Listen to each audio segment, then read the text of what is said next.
Shalom. Sebelum mendengar firman Tuhan, ikuti warta berikut. Moto kami, setiap orang yang mau mengikut Yesus, dia harus menyangkal dirinya, memikul salibnya, dan mengikut Yesus. Jadwal ibadah GJKI Sunter tertera di bawah ini. Persembahan perpuluhan, pelayanan, dan misi dapat transfer ke rekening BCA nomor 20660200646 atas nama Yusuf Kristrianto. Pelayanan kami meliputi sekolah minggu, remaja, pemuda, kaum pria dan wanita, persekutuan doa, dan lain-lain. Berbagai kegiatan pelayanan kami. Inilah pemimpin-pemimpin GJKI Sunter. Terima kasih, Tuhan memberkati.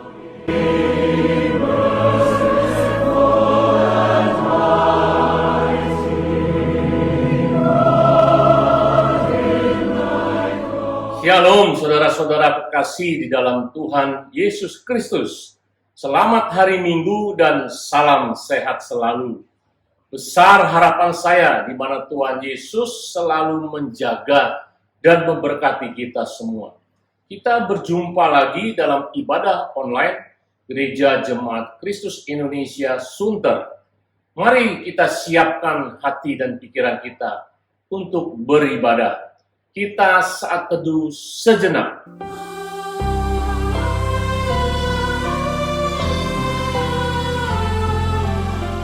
Pertolongan kami datang daripada Tuhan, Allah pencipta langit dan bumi, yang memelihara segala isi ciptaannya, dari dulu sekarang sampai selama-lamanya. Turunlah kiranya kasih karunia dari Allah Bapa, cinta kasih daripada Tuhan Yesus, dalam persekutuan Roh Kudus memberkati ibadah ini dari awal, pertengahan, hingga pada akhirnya. Haleluya, amin. Mari saudara, kita bersama akan memuji dan menyembah Tuhan dengan sepenuh hati. Shalom. Selamat hari Minggu Bapak Ibu yang terkasih di dalam Tuhan.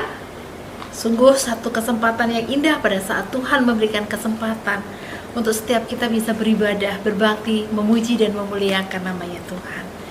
Mari Bapak Ibu kita memulai ibadah kita dengan pembacaan Mazmur. Hari ini pembacaan Mazmur diambil dari Mazmur pasal yang ke-27 ayat yang keempat. Satu hal telah kuminta kepada Tuhan, itulah yang kuingini, diam di rumah Tuhan seumur hidupku, menyaksikan kemurahan Tuhan dan menikmati bait-Nya.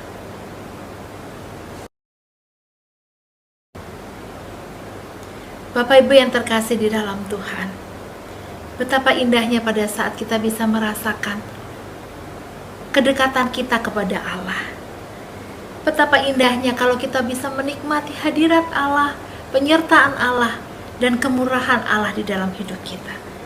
Betapa juga kita terkagum akan segala kebaikan Tuhan yang terjadi di dalam hidup kita. Mari bersama-sama kita memuji nama Tuhan, mengenalmu, mengenal Allah lebih sungguh, mengasihi Allah, dan hidup berkenan.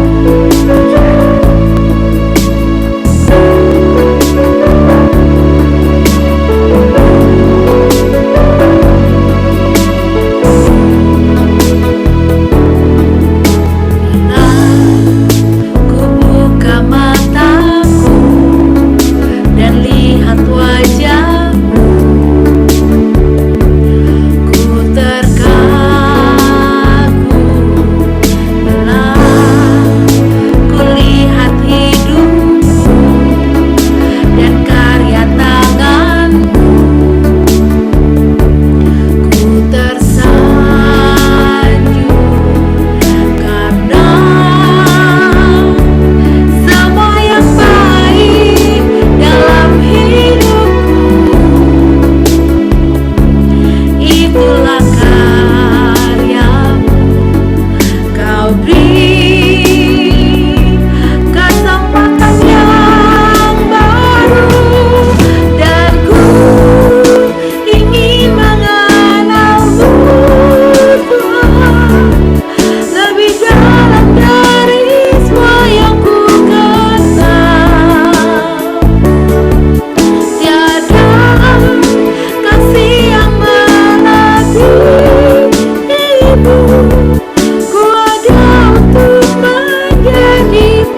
Ratapan 3 ayat 22 sampai 23 mengatakan, tak berkesudahan kasih setia Tuhan, tak habis-habisnya rahmat-Nya.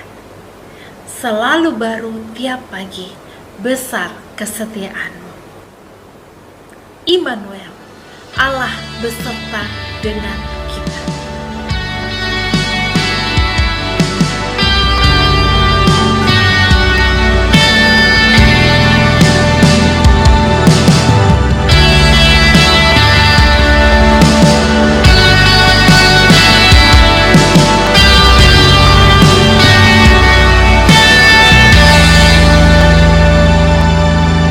Aku datang dan berserah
Sebelum kita mendengarkan firman Tuhan, mari kita berdoa. Terima kasih Tuhan, hari ini kami sudah memuji dan menyembah Engkau. Biarlah hari ini Engkau bersabda lewat hamba-Mu. Kuduskan kami semua, baik hamba-Mu yang berbicara dan juga kami yang mendengar. Tuhan, berbicara kepada kami lewat hamba-Mu. Di dalam nama Tuhan Yesus, kami berdoa dan mengucap syukur. Haleluya, amin. Saudara, pagi ini kita akan membahas sebuah tema yang berjudul Yehova Nisi. Ini berasal dari Keluaran 17 ayat 8 sampai ayat ke-16. Lalu datanglah orang Amalek dan berperang melawan orang Israel di Rafidim. Musa berkata kepada Yosua, "Pilihlah orang-orang bagi kita, lalu keluarlah berperang melawan orang Amalek. Besok aku akan berdiri di puncak bukit itu dengan memegang tongkat Allah di tanganku." Lalu Yosua melakukan seperti yang dikatakan Musa kepadanya dan berperang melawan orang Amalek. Tetapi Musa, Harun dan Hur telah naik ke puncak bukit. Dan terjadilah apabila Musa mengangkat tangannya, lebih kuatlah Israel. Tetapi apabila ia menurunkan tangannya, lebih kuatlah Amalek. Maka penatlah tangan Musa. Sebab itu mereka mengambil sebuah batu, diletakkanlah di bawahnya, supaya ia duduk di atasnya. Harun dan Hur menopang kedua belah tangannya, seorang di sisi yang satu, seorang di sisi yang lain, sehingga tangannya tidak bergerak sampai matahari terbenam. Demikianlah Yosua mengalahkan Amalek dan rakyatnya dengan mata pedang.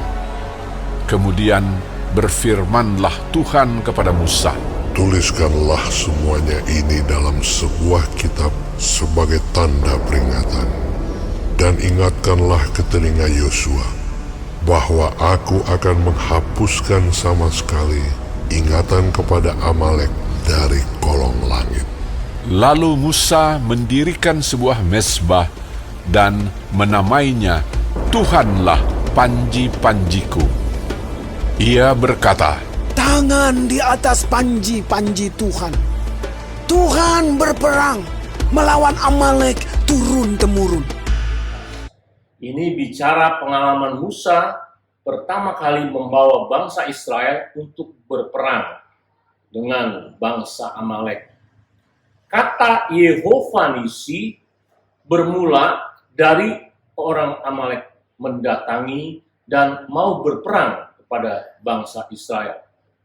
Kata Yehova Nisi bermula dari orang Amalek yang mendatangi dan mau berperang dengan bangsa Israel. Saudara, seperti yang saudara ketahui, bangsa Amalek adalah keturunan Esau yang sangat membenci Yakub karena masalah hak kesulungan dan berkat. Perhatikan, bangsa Amalek adalah bangsa yang terlatih berperang. Mereka umumnya bekerja sebagai pemburu dan mungkin juga sebagai perampok.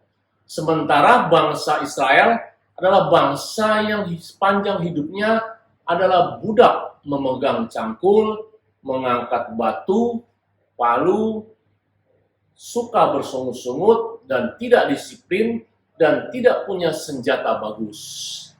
Mereka baru saja lepas dari peperangan antara bangsa Mesir, dan mereka menang tanpa pertempuran langsung. Bahkan bisa dibilang tidak punya pengalaman perang. Jadi secara hitung-hitungan, peperangan jika terjadi antara orang Israel melawan Amalek, pastilah dimenangkan oleh bangsa Amalek. Namun perhatikan apa yang terjadi pada saat bangsa Israel diserang. Yang pertama, Musa memilih Yosua menjadi panglima tertinggi untuk berperang. Dulu waktu peperangan melawan bangsa Mesir, Allah sendiri langsung turun tangan. Tetapi mengapa sekarang Tuhan tidak juga langsung yang berperang melawan Amalek? Cara Tuhan bekerja tidak cuma satu, namun Tuhan bisa memakai banyak cara untuk memberi kemenangan.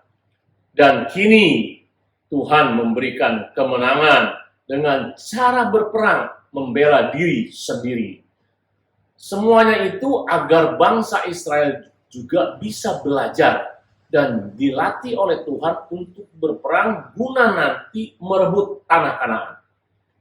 Sedangkan Musa bertindak sebagai imam yang berdoa kepada Tuhan di puncak bukit bersama Harun dan Hur.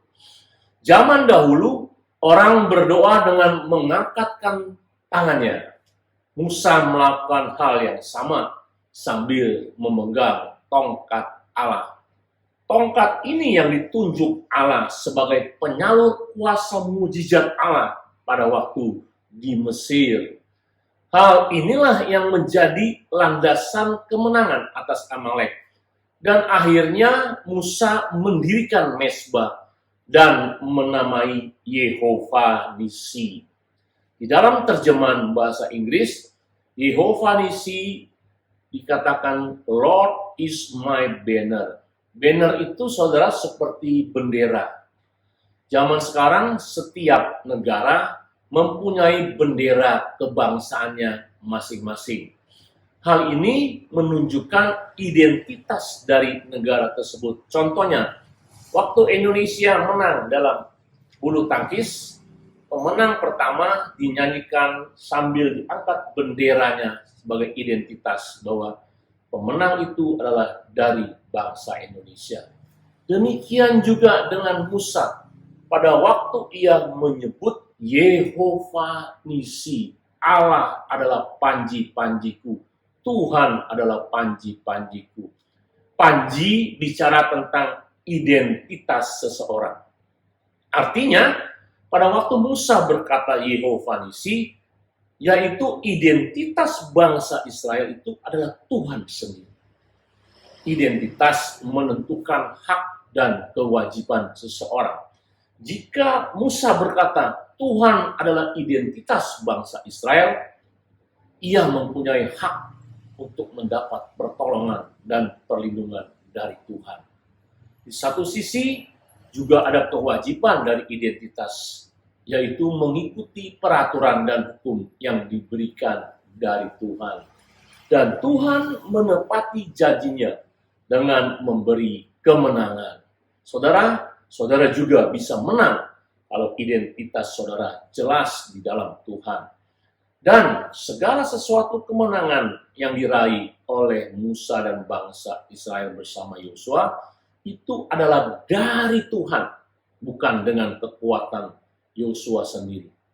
Di awal sudah disebutkan secara matematis ukuran dunia. Tidak mungkin bangsa Israel bisa menang dalam peperangan melawan Amalek. Tetapi karena Musa bertindak berdasarkan identitas Tuhan, itulah yang menjadi penentu kemenangan bangsa Israel. Terlihat nyata ketika Musa penat dan menurunkan tangannya kepada Allah, lebih kuatlah bangsa Amalek. Tetapi ketika Musa mengangkat tangannya, lebih kuatlah bangsa Israel. Jadi dapat ditarik kesimpulan, ketika Musa berdoa kepada Tuhan, Tuhanlah yang memberi kekuatan dan kemenangan. Sedangkan ketika Musa kendor dalam berdoa kepada Tuhan, terjadi kekalahan. Di dalam perjanjian baru, hal yang sama dinyatakan oleh Paulus. Paulus juga menjelaskan identitas dirinya secara jelas. Galatia 2 ayat 20 berkata, namun aku hidup, tetapi bukan lagi aku sendiri yang hidup, melainkan Kristus yang hidup di dalam aku. Dan hidupku yang kuhidupi sekarang di dalam daging adalah hidup oleh iman dalam Anak Allah yang telah mengasihi aku dan menyerahkan dirinya untuk aku. Saudara, dalam kehidupan Paulus, baik menghadapi tantangan dan keberhasilan di dalam kehidupannya. Jelas Paulus menunjukkan identitasnya sebagai anak atau hamba atau sahabat Kristus. Pertama buktinya, Paulus selalu berdoa pada waktu memulai segala pelayanan dan kegiatan dalam hidupnya seperti Musa. Kedua, Paulus selalu hidup dalam rencana Allah, karena ia menyadari bahwa ia harus membawa panji-panji Allah, yaitu Kristus dalam kehidupannya. Akhirnya, walaupun melewati banyak tantangan penderitaan, Tuhan Yesus memberi kemenangan sampai akhir kepada Paulus untuk menjadi berkat buat orang lain. Buktinya di Alkitab saudara, Paulus tetap ditulis dalam kitab Perjanjian Baru mengenai pengalamannya bersama Tuhan Yesus. Pertanyaannya sekarang bagi kita, apakah Kristus adalah panji saudara dan saya? Saya ulangi lagi. Apakah Kristus adalah panji saudara dan saya? Kedua, sudahkah dunia melihat Kristus dalam hidupmu? Sebaiknya dari hari ke hari, hidup kerohanian kita harus terus meningkat, sehingga dunia bisa melihat bahwa dan mengakui bahwa Tuhan yang menjadi panji atau identitas kita. Hal yang kedua, identitas menentukan kebangkitan dan semangat perjuangan dalam menghadapi kehidupan dan tantangan. Dikala kita menghadapi masalah, tantangan ataupun penderitaan di dalam kehidupan ini, kesadaran akan siapa kita di hadapan Tuhan membuat kita terus maju dan terus berjuang. Di dalam sejarah bangsa Israel atau sekarang disebut bangsa Yahudi, mereka sangat bangga mempunyai identitas sebagai bangsa pilihan Allah. Dan ini mengakibatkan mereka maju berjuang dan terus bertahan dalam kehidupan walaupun terus dibombardir oleh negara-negara sekelilingnya. Contohnya adalah Thomas Alva Edison, seorang penemu bola lampu bersama Michael Faraday. Mereka adalah keturunan Yahudi. Dan kesadaran akan identitas mereka menghasilkan semangat dan terus maju dalam pekerjaan menemukan bola lampu. Saudara bayangkan, eksperimen yang diadakan oleh Thomas Alva Edison melampaui 1000 kali. Dia melakukan 100 kali gagal, 200 kali gagal, 300 kali gagal. Dia terus, akhirnya satu saat dia berhasil menemukan, yaitu bagaimana listrik bisa melewati sebuah tali sehingga menghasilkan nyala. Dan akhirnya dia berhasil.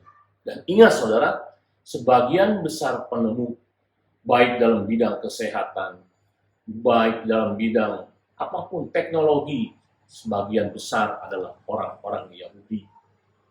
Jadi saudara, apa hubungan dengan kita? Pagi ini jika Anda sadar bahwa identitas kita adalah anak Allah yang Maha Kuasa, saya percaya ini bisa memicu semangat perjuangan dalam kehidupan ini.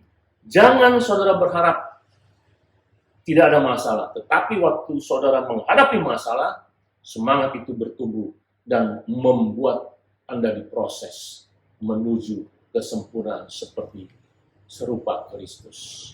Yang jadi pertanyaan, bagaimana dengan Anda pagi hari ini? Yang ketiga, Tuhan berfirman, tuliskanlah semuanya ini dalam sebuah kitab sebagai tanda peringatan. Mengapa Tuhan berkata demikian? Artinya Tuhan mau nilai-nilai di dalam sejarah dan kemenangan sebagai Tuhan, sebagai panji dari bangsa itu menjadi warisan buat anak cucu. Hingga sekarang bahwasanya identitas menentukan arah kehidupan yang benar, yaitu identitas sebagai anak Allah, yaitu Kristus Tuhan kita. Yang terakhir, Musa mendirikan sebuah mezbah dan menamainya Tuhanlah panji-panjiku. Mezbah merupakan tempat untuk membawa korban kepada Tuhan. Secara rohani, ini berarti Musa menaikkan korban ucapan syukur kepada Tuhan. Musa menyadari kemenangan itu berasal dari Tuhan, dan setelah menang, ia harus kembalikan kepada Tuhan di dalam bentuk ucapan syukur korban persembahan. Musa tidak mengeluh-ngeluhkan Yosua sebagai eksekutor kemenangan terhadap Amalek, tetapi meninggikan Tuhan. Demikian juga seharusnya kita selalu bersyukur atas kehidupan sekarang ini bisa melewati tahun 2021 dan memasuki minggu ketiga bulan Januari 2022 dengan baik. Saudara, di dalam Keluaran itu, kata mendirikan di dalam bahasa aslinya adalah meninggikan. Meninggikan. Mezbah artinya zaman sekarang adalah komunikasi dengan Tuhan, yaitu doa, baik secara pribadi atau korporat. Yang jadi pertanyaan, apakah dalam doa-doamu kepada Tuhan diawali dengan pengucapan syukur atau hanya meminta-minta berkat melulu? Mari saudara, kita ubah segala doa kita dengan menyadari bahwa Tuhanlah identitas kita dan Tuhan melakukan segala perkara yang membawa kebaikan dalam kehidupan kita. Jadi sebaiknya selalu bersyukur dalam doamu. Jangan bersungut-sungut. Karena Tuhan mengasihi orang yang selalu bersyukur. Artinya, saudara percaya, saudara berada dalam lindungan dan proteksi Tuhan. Itulah arti pengucapan syukur. Cara yang kedua dalam mengucap syukur adalah dengan bersaksi bahwa Tuhan adalah panji-panjiku yang selalu menolong kita semua. Ajaklah mereka percaya Kristus dan ajaklah mereka menjadikan Kristus sebagai panji-panji kehidupan mereka. Demikianlah saudara, kiranya pelajaran dari firman Tuhan pada pagi hari ini. Saya percaya ada nilai-nilai yang saudara akan lakukan. Pertama, saudara ingat, saudara simpan dalam hati dan lakukan dengan setia. Kiranya Tuhan memberkati saudara-saudara semua. Mari kita berdoa. Terima kasih Tuhan, hari ini Engkau sudah bersabda lewat hamba-Mu mengenai identitas kita, identitas kami semua, bahwa kami adalah anak-anak Allah, yaitu saksi-saksi Kristus. Mana kalau kami hidup di dalam identitas yang benar, maka akan menghasilkan kemenangan, semangat berjuang, dan lain sebagainya. Tuhan, ampuni kami kalau kami menjalani hidup ini tidak menyadari bahwa kami mempunyai identitas yang sejati, yaitu anak. Tolong kami Tuhan, supaya kami boleh melewati kehidupan dengan identitas yang sejati, yaitu kami adalah anak-anak Allah. Berkati kami semua yang mendengar, baik jemaat-jemaat dan siapapun yang menyaksikan khotbah online ini. Tuhan memberkati dan Tuhan menjadikan kami saksi-saksi Kristus. Di dalam nama Tuhan Yesus kami berdoa dan mengucap syukur. Haleluya, amin. Saudara, saya ajak saudara bangkit berdiri. Mari kita bersama mengucapkan pengakuan iman rasuli kita. Sebagaimana gereja di segala abad dan tempat, kita mengucapkan pengakuan iman rasuli yang berbunyi, aku percaya kepada Allah, Bapa yang Maha Kuasa, Khalik langit dan bumi, dan kepada Yesus Kristus anaknya yang tunggal Tuhan kita, yang dikandung daripada Roh Kudus, lahir dari anak darah Maria, yang menderita sengsara di bawah pemerintahan Pontius Pilatus, disalibkan, mati dan dikuburkan, turun ke dalam kerajaan maut. Pada hari yang ketiga bangkit pula dari antara orang mati, naik ke sorga, duduk di sebelah kanan Allah Bapa yang Maha Kuasa, dan dari sana ia akan datang untuk menghakimi orang hidup dan yang mati. Aku percaya kepada Roh Kudus, gereja yang kudus dan am, persekutuan orang kudus, pengampunan dosa, kebangkitan orang mati, dan hidup yang kekal. Amin. Sambil tetap berdiri, mari arahkan hati dan pikiran kita kepada Tuhan. Kita akan menerima berkat Tuhan. Ingat saudara-saudara, saudara mempunyai identitas, yaitu anak-anak Allah, anak Kristus, anak Sang Raja. Jadi lakukan dalam kehidupanmu, bergantung sepenuhnya dan taat sepenuhnya kepada Tuhan sebagai kewajiban kita mempunyai identitas tersebut. Dan apapun yang saudara lakukan, ingat, Tuhan selalu memberikan keberhasilan dan membukakan jalan, asalkan saudara tetap dalam rencana Tuhan. Mari saudara, kita menerima berkat Tuhan. Tadakanlah tangan. Kiranya damai sejahtera dari Allah Bapa, cinta kasih daripada Tuhan Yesus, di dalam persekutuan Roh Kudus memberkati saudara-saudara sekalian dari sekarang sampai Maranatha Tuhan Yesus datang kedua kali menjemput kita, bahkan sampai selama-lamanya.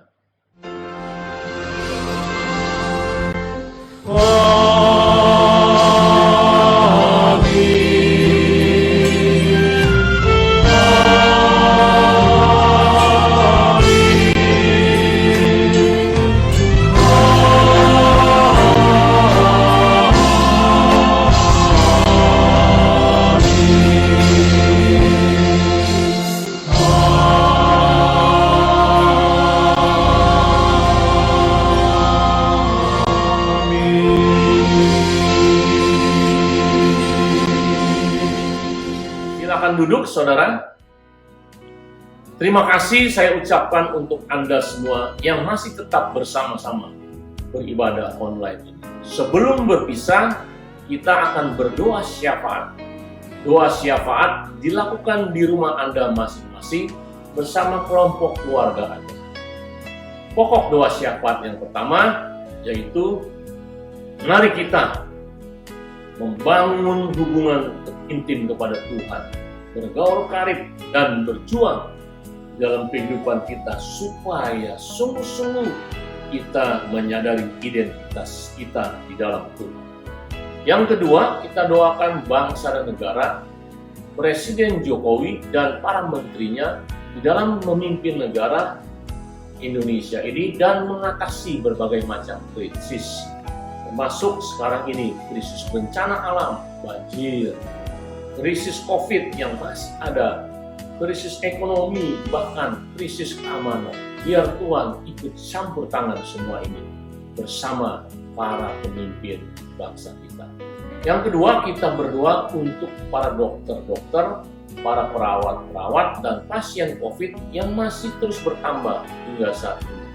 Biar Tuhan ikut campur tangan untuk meredakan penularan Omikron ini di dalam bangsa ini, dan bangsa ini diberikan kesadaran untuk menjaga protokol kesehatan. Yang ketiga, kita berdoa untuk gereja GJKI Nasional, GJKI Agape, dan GJKI Sunter.